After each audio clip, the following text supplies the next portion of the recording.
don't even like to use the word happiness. That's just a fleeting feeling. It can just go so up and down. I don't want to chase that feeling. It's just not an efficient way for me to live. I feel like just having peace and simply just enjoying being alive every day is the best place for me to be. You know, I don't want to be happy and sad. Like, I don't even want to have to go through that. I just want to just kind of float through life. I experience so much. I just want to take on every experience for what it is and enjoy it in the moment, you know? So I don't want to chase happiness. Just try to stay even. It's a journey that's better than a destination. It's cool for me to be who I am and be and not apologize for it all the time. Man, I'm not coming out here unless I'm 100%. I've never had no doubts in myself. I feel like I'm the best player in the world. I mean, I feel as though at each spot, even in high school, my game was growing so fast. I need to be in a different environment to see how farther I can go. Just try to approach it in an everyday manner and, you know, try to take it a day at a time. You know, I'm not planning to do anything. I'm just gonna be myself. Every day is a challenge to stay at this level that I'm at. So I never looked at me switching teams as a new challenge. Every day I wake up, I gotta fight against that standard I set for myself. I felt like it was a time for a change. That was never my mentality ever, always to win the game. And, you know, I appreciated people like respecting my game, but I was like, I wanted more for myself. When I dive into something like that, with that level of focus, I don't want to be anywhere else in life. That's the most enjoyable experience I ever had after that first one. Try not to compare. I just each stop along the journey has been, I don't know, it's just been tailor-made for the moment, I guess. You know, been learning a lot so far as a player up until this point. So I think I'm starting to put everything together out there on both sides of the ball, and I'm not looking at points or shots that I get up. It's just how focused I am at each possession. At one gym, I might be the best. At another gym, another guy might be the best. But it's just like, it's millions of gyms around the world, and this conversation is gonna always keep happening, and nobody's gonna get the title outright. So it's no need for me to even think about it. But I know what I bring to the sport. I know what I bring to the culture of the sport. And I feel like I'm accepted by all the real ones in the game, you know what I'm saying? So that's really all that matters. I get that respect, and that's what I've been playing for. Yeah, life is crazy. You know, you can be on that high so fast, and then in a matter of seconds, you go back down. I'm grateful for it. It's tough that I had to go through it, but I'm also grateful that I can experience it, because down the line, I can be able to speak on how much it helped me as a player and a person. I went through some adversity, but that's a part of life. That's a part of this journey, and I knew it. It was tough, don't get me wrong, but I never wanted to quit. I never thought I got worse as a player. I never thought that, so I wouldn't say it was a low. I just thought I hit some adversity, hit a couple bumps. And the way I was raised, the way my mom raised me, my brother and my dad, they keep fighting through. And I just tried to take that and apply it to my everyday life. We were stacked. The odds were stacked against us. Single parent with 2 boys. By the time we were 21 years old, everybody told us we weren't supposed to be here. We moved from apartment to apartment by ourselves. One of the best memories I had is when we moved into our first apartment. No bed, no furniture, and we just all sat in the living room and just hugged each other, because that's what we thought we made it. When something good happens to you, I don't know about you guys, but I tend to look back to what brought me here. You wake me up in the middle of the night in the summer times, making me run up a hill, making me do push-ups, screaming at me from the sideline of my games at 8 or 9 years old. We wasn't supposed to be here. You made us believe. You kept us off the street, put clothes on our backs, food on the table. When you didn't eat, you made sure we ate.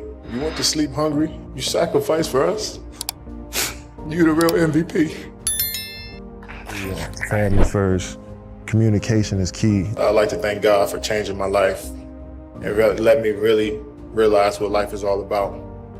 Basketball is just a platform in order for me to inspire people. And I realized that so many people believed in me when I didn't believe in myself. So many people doubted me and motivated me every single day to be who I am.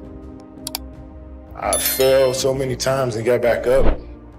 I've been through the toughest times with my family, but I'm still standing. When you got people behind you, you can do whatever.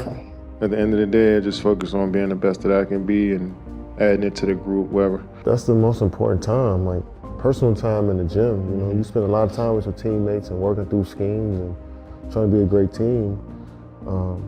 And sometimes you can lose sight of you as an individual trying to do all of that stuff. So when you're in the gym and focusing on your craft and your skills and how you can be your best to bring to the team, I think that's what the game is to me. You know, because we're all individuals trying to bring something special to a group. We're here for a reason.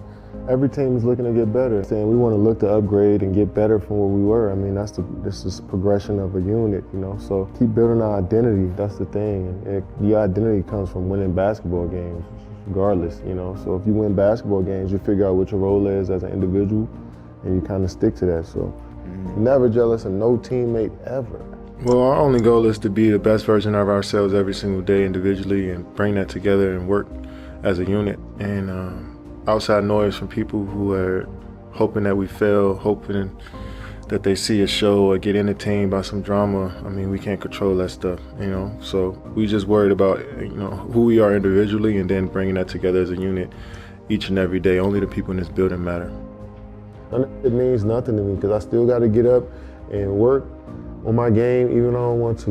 You know what I'm saying? So it's like that noise around me, don't stop talking like that. Like, I don't give a about if I'm the best player in the league. I know what I bring every night. No crying over spilled milk. It's about how we can progress and get better from here. I definitely used to have crazy anxiety wondering how I was going to play the next day or the next series, you know, and it used to drive me crazy. You know what I'm saying? And for my mental health, I guess, it's easier for me to have this approach of just, you know, waiting to see what happens and then falling back on the work that I put in, you know what I'm saying? And if I fall back on that work, then, you know, I don't have to worry too much about what happened. I already know it'll come naturally. Try to play and try not to worry about it. If it happens, it happens. You know, sometimes when you tend to focus too much on not getting injured, you probably go out there and get injured, you know. So I just try to go as hard as I can and live with the results. And I see more issues if we're not focused, you know what I'm saying? If we're not locked in on the game plan more so than anything. Once we got a good game plan and, you know, we follow it to the T, you know, we understand that life is also bigger than this. So, like, if I'm telling you to, like, get your ass in the corner, it's not that I don't like you. It's just that, you know, that's what we need for this play to work. I wasn't expecting to be a happy human being from a title. I was just expecting, like, you know, the ending of a movie. Once you work so hard and everybody tells you, like, yo, this is what you need to be working for, is this gold ball and these rings. And I'm just like, all right, cool. Let me lock in on that. And I locked in on wanting to achieve that, but I also realized it's a lot of stuff that factors in it that's out of my control. And once I won a championship, I realized that, like, yo, my view on this game is really about development. Like, how good can I be? You know, I was just thinking like that, man. So to hear all of this stuff about I had ulterior motives and I was selfish, and I was just like, man, that hurt more than anything. And I was really opening myself up and trying to build relationships with everybody there. So it just felt like a slap in the face, but, you know, then a certain side of me is like, well, I'm supposed to expect that. Like, I don't expect these people to be my friends. Yeah. Like, that was my fault at the end of the day. So I shouldn't have opened up that much. I shouldn't have expected them to be, you know, cool and be friends with me or to do right by me, you know what I'm saying? So yeah, I felt like, yeah, of course I felt hurt from it, but, you know, it's a lesson learned. Kevin Durant's favorite quote is, hard work beats talent when talent fails to work hard. What does that quote mean to you, Kevin? It means no matter how good you are, if you don't work hard, nothing will happen for you. So I always use that quote. I instilled it in myself that no matter how good I am, I got to keep working. Hopefully I'm setting a good example about how I approach the game, and hopefully I keep inspiring people to play and watch the game.